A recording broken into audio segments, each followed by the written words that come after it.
ప్రతిసారి అతనే డ్రైవర్ అవ్వరు కదా, so everyone will have chance to. ఎవరు ఫస్ట్ వెళ్ళి ప్రెస్ చేస్తే వాళ్ళకి ఛాన్స్ ఉంటుంది. డ్రైవర్ సీట్ పెట్టిందే సేవ్ అవడానికి కాదు, ప్రతిసారి అలా రౌండ్స్ జరుగుతూ ఉంటుంది. ఎవరు ఫస్ట్ ప్రెస్ చేస్తే వాళ్ళు డ్రైవర్ సీట్ లో కూర్చోరు, వాళ్ళు ఇద్దరిని పిక్ చేస్తారు. దాని తర్వాత మళ్ళీ నెక్స్ట్ మళ్ళీ హార్న్ కొడితే అప్పుడు ఎవరు పరిగెత్తి వెళ్ళి ఎవరు హార్న్ కొడతారు, వాళ్ళు మళ్ళీ డ్రైవర్. సో ప్రతిసారి డ్రైవర్ మారుతూ ఉంటారు. నో, ఎవరు మారడు. ఇప్పుడు ఫస్ట్ కొడితే వాళ్ళే అప్పుడు సేవ్ అయ్యే ఛాన్సెస్ ఉంటాయి కదా. డిసిషన్ మేకింగ్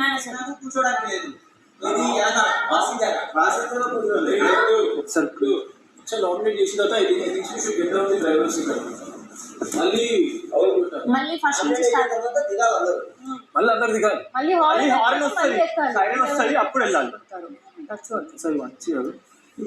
ప్యాసింజర్ గా ఎక్కుతాం.